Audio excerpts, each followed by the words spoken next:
कि ईसाइयों के रूहानी पेशवा पोप फ्रांसिस तवील अलालत के बाद 80 बरस की उम्र में इंतकाल कर गए। पोप फ्रांसिस कई माह से अलील थे। उन्हें 14 फरवरी को सांस की शदीद तकलीफ के बायस अस्पताल दाखिल किया गया था। पोप फ्रांसिस के इंतकाल की खबर के बाद रोम के तमाम चर्चेस में घंटियां बजाई गईं। आलमी रहनुमाओं ने उनके इंतकाल पर अफसोस का इजहार किया। दिल से फकीरों का साथी, जबान से मजलूमों की आवाज, मसीहियों के रूहानी पेशवा पोप फ्रांसिस दुनिया से रुखसत होकर सबको अफसुर्दा छोड़ गए। पोप फ्रांसिस का इंतकाल उनकी रिहाइशगाह पर हुआ।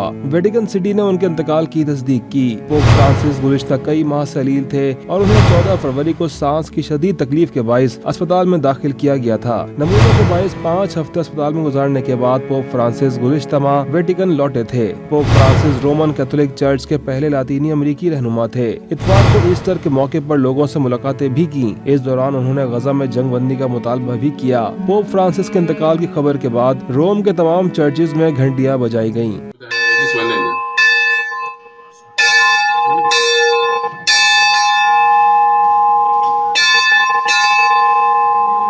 पोप फ्रांसिस का नाम खोर्जे मारियो बर्गोलियो था और उन्होंने 2013 में पोप बेनेडिक्ट के इस्तीफे के बाद पोप का ओहदा संभाला था। पोप फ्रांसिस इससे पहले अर्जेंटीना के दारुल-हुकूमत ब्यूनस आयरेस के आर्च बिशप थे।